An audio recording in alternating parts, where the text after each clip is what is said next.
Hello বন্ধুরা, technical PVS light চ্যানেলে আপনাদের সকলকে স্বাগত জানাই। আমি প্রতিনিয়ত আমার চ্যানেলে সরকারি নতুন নতুন আপডেটগুলো নিয়ে আসি, তেমনি আজ আমি আপনাদের জন্য এক বিরাট নতুন আপডেট নিয়ে আসছি। পশ্চিমবঙ্গে মহিলাদের জন্য চালু হলো এক নতুন প্রকল্প, যার নাম সেবাসখী প্রকল্প। কী কী সুবিধা পাবেন, কীভাবে আবেদন করবেন, জেনে নিন বিস্তারিত জানতে পুরো ভিডিও দেখুন। পুরো ভিডিও না দেখলে কিছু বুঝতে পারবেন না, তাই পুরো ভিডিও দেখার অনুরোধ রইল আপনাদের সকলের কাছে। তাই আর দেরি না করে ভিডিওটিকে শুরু করছি। ভিডিওটি ভালো লাগলে লাইক করবেন, কমেন্ট করবেন, বন্ধুদের সঙ্গে শেয়ার করবেন। ধন্যবাদ, পাশে থাকবেন। পশ্চিমবঙ্গ সরকার রাজ্যের জনসাধারণের জন্য এক ঝাঁক নতুন স্কিম চালু করেছে, যার নাম সেবাসখী প্রকল্প। বিগত কয়েক বছরে নিত্য নতুন প্রকল্প চালু হয়েছে বাংলায়। প্রতিটি প্রকল্পে আলাদা আলাদা সুবিধা দিচ্ছে, মাসিক বার্ষিক আর্থিক সহায়তা করছে জনসাধারণকে। জনসাধারণের বক্তব্য, পশ্চিমবঙ্গের কর্মসংস্থানের সুযোগ সবার আগে প্রয়োজন। কাজের সুযোগ না পেয়ে অনেকেই ভিন রাজ্যে গমন করছেন। How to apply Sebasakhi scheme benefits, আর তাই রাজ্য সরকার নিয়ে এলো নতুন সরকারি প্রকল্প।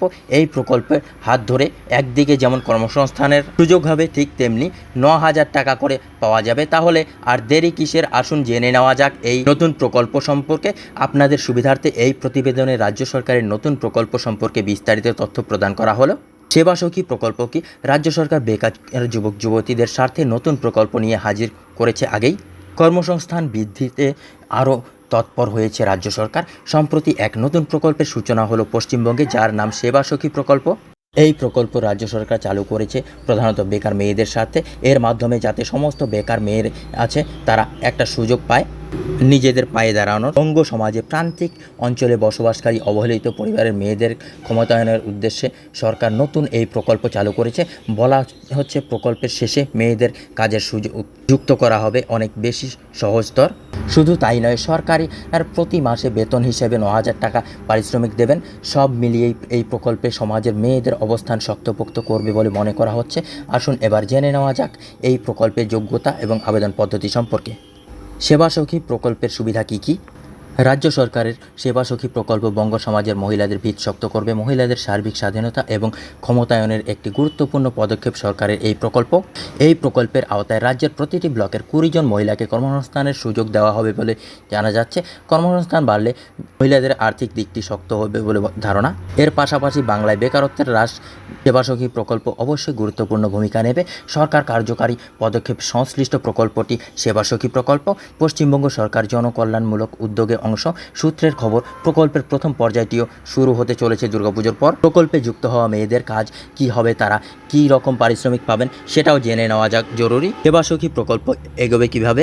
সেবাসখী প্রকল্পে নির্বাচিত মহিলাদের দুর্গাপুজোর পর 1 মাসের প্রশিক্ষণ কর্মসূচি অংশ নিতে হবে।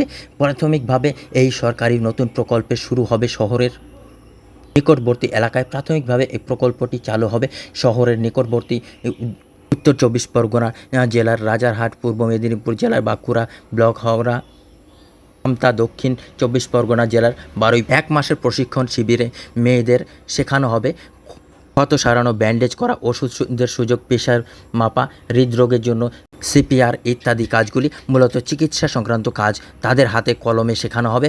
প্রশিক্ষণ শেষে মেয়েদের যখন দক্ষ সেবা প্রদানকারী হয়ে উঠবেন, তখন তাদের কর্মসংস্থানের ব্যবস্থা করে দেওয়া হবে। সেবাসখী প্রকল্পে যুক্ত হওয়া মেয়েদের নিয়োগ করা হবে গ্রামীণ এলাকায়। 255 টাকার মজুরিতে দৈনিক 255 টাকা করে দেওয়া হবে তাদের, যা মাসিক হিসাবে অনুসারে 7,500 টাকারও বেশি। নিঃসন্দেহে এই প্রকল্পের মাধ্যমে বহু মহিলারা আর্থিক দিক থেকে স্বাবলম্বী হয়ে উঠবেন। তারা পারিশ্রমিক দিয়ে সংসার চালাতে পারবেন, চাইলে নিজের জন্য খরচ করতে পারবেন, নিজ ভবিষ্যতে উন্নতির স্বার্থে ব্যয়িত করতে পারবেন। আবেদন পদ্ধতি।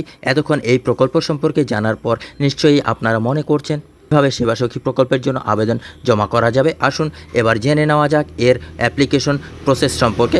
জানা যাচ্ছে দুর্গাপুজোর পর প্রকল্পের আবেদন শুরু হবে। আগ্রহীরা অনলাইনে অথবা অফলাইনে নিজেদের আবেদন জমা করতে পারবেন। রাজ্য পঞ্চায়েত দপ্তরের তরফে পরে বিজ্ঞপ্তি জারি করে এ বিষয়ে বিস্তারিত জানানো হবে। দপ্তরের নির্দেশ মতো আবেদন প্রক্রিয়া সম্পন্ন করবেন। বন্ধুরা, এই ছিল আজকের আপডেট। ভিডিও ভালো লাগলে লাইক করবেন, কমেন্ট করবেন, বন্ধুদের সঙ্গে শেয়ার করবেন। ধন্যবাদ, পাশে থাকবেন।